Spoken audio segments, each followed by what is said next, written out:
Señor presidente, integrantes de la Asamblea General de Naciones Unidas y a todos los habitantes de nuestra tierra que nos escuchen.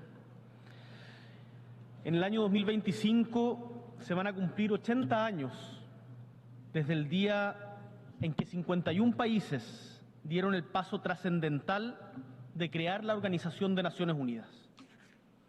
Nuestro país, Chile, ha sido siempre parte orgulloso de este esfuerzo colectivo. Fuimos en ese entonces uno de los países fundadores y hoy, casi 80 años después, seguimos defendiendo la democracia, la paz, el multilateralismo y el respeto íntegro a los derechos humanos. El mundo, desde 1945, ha cambiado mucho. Debe haber sido complejo en esa época. Lleno de esperanzas por el fin de la guerra, pero desgarrado por la pobreza, destrucción y muerte que dejó a su paso. Aún marcado en 1945 por la infamia del colonialismo, ya comenzaban a bullir las inexorables emancipaciones de los pueblos, de sus colonizadores. Vuelvo a repetir, ha pasado mucho tiempo desde entonces y el mundo ha cambiado radicalmente. Imaginen si un joven de 20 años de esa época despertara mágicamente el 2024. Seguramente no podría creer lo que está viendo. El mundo ha cambiado, pero hay cosas que se mantienen igual. Un ejemplo reiterado desde este pupitre es el Consejo de Seguridad de la ONU. Y el mundo del 2024 no es el de 1945. Escuché atentamente en la mañana al secretario general de la ONU, al presidente Lula de Brasil, al presidente Biden de Estados Unidos, manifestar explícitamente su acuerdo en reformar el Consejo de acuerdo a los tiempos de hoy. ¿Quién o qué lo impide? ¿Hay alguien acaso en esta asamblea que se oponga? Desde Chile propongo que nos pongamos un plazo para la reforma y que para cuando la ONU cumpla 80 años, lo haga con un Consejo de Seguridad acorde al curso de los tiempos actuales, del que sean parte Brasil desde América Latina, la India, al menos un país de África, entre otros. No hay nada que lo impida, salvo la falta de nuestra propia voluntad. Las instituciones humanas dependen de la voluntad de sus líderes, nosotros. Y aquellas que no son capaces de adaptarse a su época corren el riesgo de derrumbarse. Es cosa de recordar el rápido colapso de la Sociedad de las Naciones. Y es que hay momentos en que el cambio es la mejor manera de asegurar la continuidad de nuestra historia. Y este es precisamente uno de esos momentos. Lo mismo respecto a la gobernanza financiera. Valoramos los esfuerzos que han hecho las instituciones financieras globales para modernizarse, pero por sobre todo, desde Chile apoyamos la propuesta de África, liderada por Nigeria, para abordar la evasión fiscal, los flujos financieros ilícitos y las desigualdades en la recaudación de impuestos a través de la creación de una convención sobre la cooperación fiscal internacional, logrando un sistema más transparente e inclusivo, un sistema de impuestos globales que apoye al financiamiento de la lucha contra la crisis climática, en el cual los países, pero también las grandes empresas, rindan cuenta de sus movimientos y aporten lo que corresponde a los países de los cuales han obtenido su riqueza. Para estos desafíos y tantos más, no me cabe duda que es el posible liderazgo de una mujer, como señala el acuerdo de la Convención del Futuro, que suscribimos hoy en la mañana, que provenga de nuestra América grande, según el criterio de rotación territorial de la ONU, el que podrá encabezar este proceso siguiendo la senda reformista de Antonio Guterres. Señor presidente de la Asamblea, líderes del mundo, en ocasiones la comunidad internacional es acusada de doble estándar frente a las violaciones de los derechos humanos que ocurren en una u otra parte del mundo. Se condena lo que hace el adversario, pero cuando es un supuesto amigo o alguien del mismo color político el que vulnera la Carta de la ONU, se mira hacia el lado o campea la ambigüedad. Desde Chile nos rebelamos contra el doble estándar en materia de derechos humanos. Como presidente joven, latinoamericano y de izquierda, digo fuerte y claro que los derechos humanos se deben respetar siempre y en todo lugar. Y debemos exigir este respeto sin importar el color político del dictador o presidente de turno que lo vulnere. Y es que la adolescente palestina asesinada en Gaza, el trabajador venezolano obligado a migrar de su patria, el niño ucraniano secuestrado por Rusia, el opositor silenciado en Nicaragua o la mujer expulsada de la escuela en Afganistán solo por ser mujer, son, antes que todo, seres humanos. Y la voz de todas las naciones, sin importar su posición política, debe alzarse para defenderlos.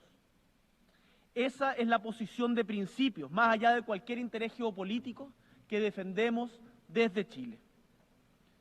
Por eso, me niego a elegir entre el terrorismo de Hamás o la masacre y conducta genocida del Israel de Netanyahu. No tenemos por qué elegir entre barbarias. Yo elijo la humanidad. Denunciamos la ocupación ilegal de los territorios palestinos y la negación de facto de la existencia de un Estado palestino independiente por parte del país ocupante. Desde Chile llamamos a un alto al fuego inmediato en Gaza, que ponga fin al sufrimiento y la masacre de la población palestina, que ya cobra más de 40.000 víctimas fatales. Imagínense todos los heridos. Y también exigimos de manera clara y sin ninguna ambigüedad la liberación inmediata de los rehenes que hoy día tiene en su poder el grupo terrorista Hamás. Desde acá señalamos que Israel debe de respetar el derecho internacional, cesar el establecimiento y expansión de asentamientos ilegales en territorio palestino ocupado y terminar con la masacre en Gaza y los ataques indiscriminados que ha venido realizando a la población civil. Y tal como ha sido consistentemente nuestra política de Estado, volvemos a insistir en la necesidad de alcanzar una solución de dos estados con fronteras definidas, seguras y reconocidas internacionalmente según los límites de 1967. Por otro lado, la agresión de Rusia a Ucrania debe parar. Y es Naciones Unidas la instancia llamada a poner fin a esta flagrante transgresión del derecho internacional. No podemos aceptar que se naturalice que un país invada a otro y se quede con parte de su territorio. Para países medianos como el nuestro, exigir el respeto al derecho internacional es la principal garantía que tenemos del respeto a nuestra propia soberanía, del respeto a nuestra propia integridad territorial. Quiero hoy, desde esta tribuna, hacer especial énfasis en la situación de los niños ucranianos secuestrados por Rusia y llevados a su territorio. Deben ser devueltos a sus familias. Ante esta asamblea, Chile reafirma su compromiso con la democracia siempre, como el único sistema capaz de mantener la paz, alcanzar el desarrollo sostenible y proteger la dignidad, los derechos y las libertades fundamentales de las personas. Por eso miramos con preocupación la creciente desafección de los ciudadanos y ciudadanas hacia esta forma de gobierno, en todas partes, incluido nuestro propio país. Así también miramos con preocupación la emergencia de liderazgos autoritarios que persiguen o insultan a quienes discrepan de ellos. Es nuestro deber alzar la voz y combatir a quienes erosionan la democracia, ya sea con autoritarismo o difundiendo noticias falsas sin pudor. Al mismo tiempo, debemos ser capaces de responder a las necesidades y angustias de nuestros pueblos, de la ciudadanía, para que ésta vuelva a confiar en las instituciones y en los mecanismos democráticos. Vemos con preocupación cómo estas amenazas se ciernen sobre nuestra región.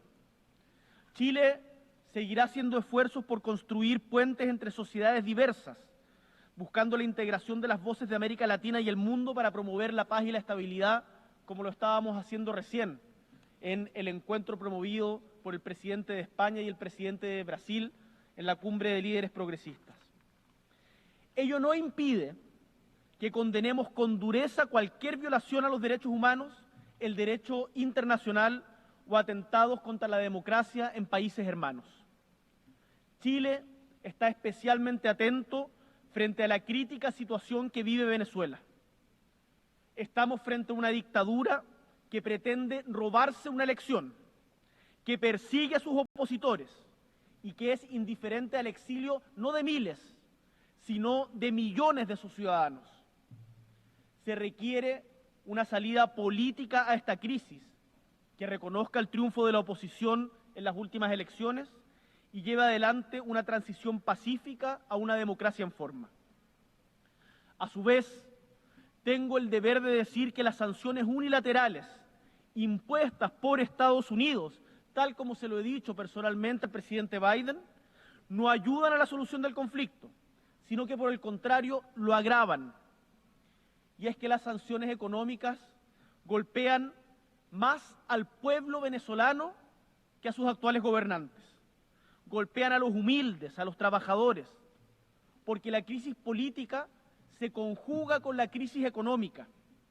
Y en conjunto, estas han empujado a más de 7 millones, escuchan bien, 7 millones de venezolanos al exilio, a salir de su país, de los cuales cerca de 800.000 se encuentran en Chile. Y por responsabilidad debo ser claro en este punto. Chile no está en condiciones de recibir más migración.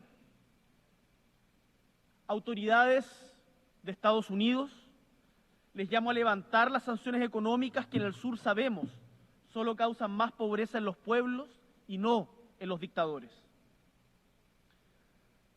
Ninguno de nosotros, estimados y estimadas, ni siquiera el más poderoso, puede enfrentar fenómenos como la crisis climática, las pandemias, la revolución digital o el crimen organizado transnacional por sí solo. Nos necesitamos los unos a los otros. Necesitamos también a las Naciones Unidas y a una comunidad internacional más fuerte, más activa. Esta es la visión que hemos empujado en nuestra participación en los distintos organismos del sistema de Naciones Unidas y destaco en particular la presidencia de Chile del COSOC llevada adelante por nuestra embajadora en Naciones Unidas, Paula Narváez. Hablo también por todos y todas mis compatriotas al señalar ante esta asamblea nuestra preocupación y ocupación por el incremento de la delincuencia organizada transnacional y sus efectos devastadores para la seguridad y el desarrollo de los países, así como para la democracia y la vida de los pueblos. Es fundamental que nuestros gobiernos actúen coordinadamente y articulen políticas públicas, estrategias y capacidad operativa que ayuden a frenar los delitos financieros, de narcotráfico, de trata de personas y de trata de armas que afectan a nuestros países. Y es que la seguridad es hoy la principal preocupación de la mayoría de nuestra gente en Chile, nuestro país, y también en América Latina. Y los estados no pueden rendirse ni naturalizar jamás la violencia y el crimen organizado. Firmes contra la delincuencia, firmes contra la corrupción, incansables en la construcción de comunidad y cohesión social en nuestras sociedades. Chile también está comprometido con el desarrollo de regulaciones para encauzar el avance de la inteligencia artificial en forma ética, transparente y responsable, que respete los derechos humanos, proteja los datos personales y promueva la integridad de la información y su uso en la era digital. Hoy, y seguramente muchos de ustedes tienen aplicaciones de inteligencia celular, de inteligencia artificial en sus teléfonos, la inteligencia artificial reproduce prejuicios y estereotipos, producto del refuerzo de los sesgos existentes en las bases de datos con que son entrenadas. ¿Vamos a confiar acaso en que estas grandes empresas se autorregulen? La historia nos enseña que eso no funciona. La comunidad internacional debe velar porque los más débiles que están siendo excluidos de este nuevo mundo en formación puedan ser parte. Si no tomamos acciones ahora, como por ejemplo, exigir la trazabilidad de los algoritmos, auditorías de datos e intervenciones humanas correctivas, podríamos en pocos años asistir a un nuevo tipo de exterminio, el exterminio digital de culturas no hegemónicas, perdiendo con ello parte de la valiosa diversidad de la humanidad. No permitamos que esto suceda. La inteligencia artificial y las nuevas tecnologías pueden ser un tremendo aporte al mundo. Recordemos hoy la ley cero de la robótica de Isaac Asimov, que a mediados del siglo pasado, desde la literatura, ya nos conminaba a establecer que un robot no puede dañar a la humanidad o por inacción permitir que la humanidad sufra daño. Y es mi obligación, por último, llamar la atención sobre el desafío más importante que tenemos como generación, la crisis climática. Proteger y sostener la vida en la Tierra es una tarea que tenemos que asumir ya. Y se los digo desde Chile, un país golpeado por la sequía, por inundaciones e incendios cada vez más frecuentes. Pero aquí las fronteras son irrelevantes y ustedes lo saben, porque nos duele por igual el ciclón Idai, que hace un par de años arrasó Malawi y Mozambique, los grandes incendios de Australia, las inundaciones en Bangladesh, el corredor seco de Centroamérica, la amenaza del mar sobre Maldivas o los incendios que hoy están sucediendo en Córdoba, Argentina. No neguemos la ciencia, no neguemos nuestra responsabilidad como humanidad sobre esta crisis. Desde Chile estamos haciendo nuestra parte, cambiando nuestra matriz energética, dejando de lado los combustibles fósiles, avanzando hacia la carbono neutralidad, protegiendo nuestros mares y áreas silvestres, cuidando la Antártica. Chile es un país antártico y lo seguirá siendo, y ratificando el Tratado de Gobernanza Oceánica más allá de las áreas jurisdiccionales, BBNJ, que invito a todos los países a suscribir y además apoyar la postulación de Chile, en particular de nuestra ciudad patrimonial de Valparaíso, como sede de la Secretaría del tratado que he mencionado. Ante la magnitud de los desafíos, los esfuerzos aislados no sirven. Necesitamos que todos, en especial las grandes potencias y aquellos que se beneficiaron de la explotación indiscriminada de los recursos naturales del planeta por décadas, asuman su responsabilidad y apoyen con recursos, no solamente con buenas intenciones, a quienes hoy están rezagados. No podemos olvidar que muchos de los países que hoy día son desarrollados lo son precisamente por haber expoliado la riqueza de otros pueblos durante demasiado tiempo de manera impune. Son muchos los desafíos, pero no hay destinos escritos ni inexorables. Por eso tengo esperanza y soy optimista respecto de nuestro futuro compartido. De nosotros depende construir un mundo que sea más justo y digno para todas y todos nuestros habitantes y para las generaciones que vendrán. Hace algunas semanas, Elvira Hernández se convirtió en la segunda poeta en obtener el Premio Nacional de Literatura en Chile después de Gabriela Mistral, nuestro premio Nobel. Y quisiera, para terminar, parafrasear aquí una advertencia recogida en uno de sus poemas. Somos aves de paso, pero nos hemos acostumbrado a comportarnos como monumentos. No convirtamos al multilateralismo y al sistema de Naciones Unidas en un monumento estéril y estático. Hagamos de este gran logro histórico que emergió de las cenizas de la Segunda Guerra Mundial una energía robusta y renovada en este 2024 para poder mejorar la calidad de vida de la humanidad.